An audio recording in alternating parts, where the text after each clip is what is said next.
Ano to? Philippines ready to tap World Bank's $500 million standby credit line amid Karina and Habagat. Wait, what? Nagsisimula pa lang ang rainy season, ang panahon ng bagyo, kailangan na agad natin umutang ng $500 million na kung sa Philippine peso ay more than 29 billion pesos. So kapag mga pa-concert, grabe ang pondo. Lustay-lustay pagdating sa pagkain ng mga kapwa mo politiko. Pero ngayong bagyo na nasalanta ang ordinaryong Pilipino, paubos na ang pera kaya uutang ka na? Guys, nagsisimula pa lang ang rainy at bagyo season dito sa Pilipinas. Pero first month pa lang, kailangan na agad nating umutang? Paano pa ang next 5 months natin? Ubos-ubos biyaya kapag travel, kapag party at concert, pero pag kalamidad na, nga na tayo?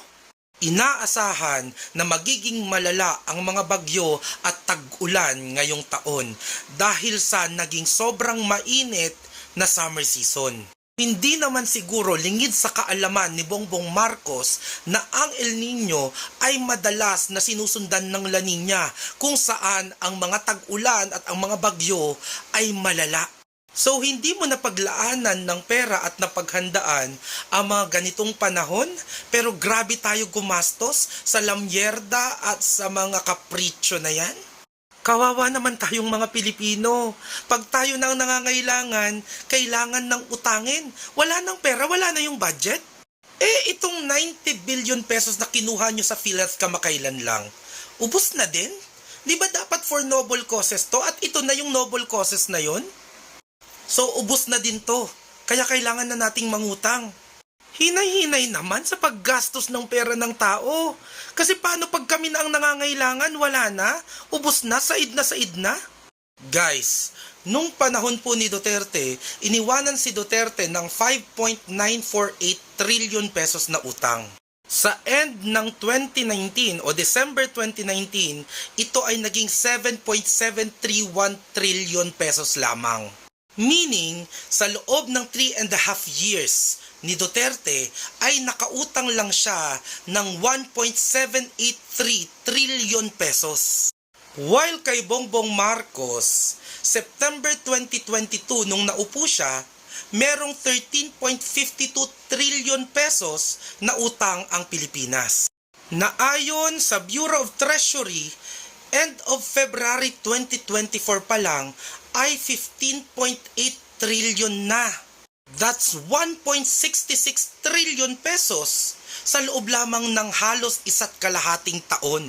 Yung nadagdag sa utang sa panahon ni Duterte sa loob ng 3.5 taon ay pinantayan ni Bongbong sa 1.5 taon niya lamang. To think na kaliwat kanan yung mga infrastructure project, serbisyo at programa na ginagawa sa panahon ni Duterte. While kay Bongbong Marcos, asan na?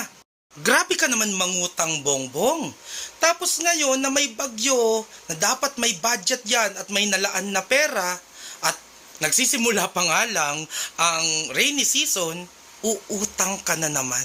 Sa totoo, wala akong problema kung grabe ang utangin mo. Wala akong problema kung grabe ang gastusin mo, kung ubusin mo ang pera ng gobyerno.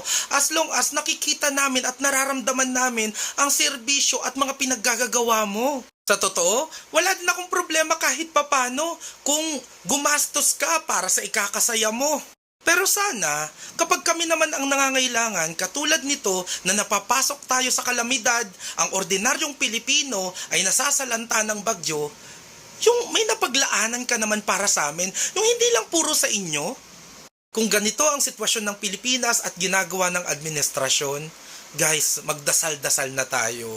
Good luck na lang talaga sa atin kasi sa mga susunod na buwan, sana ay walang mas malala at mas malalakas pang bagyo.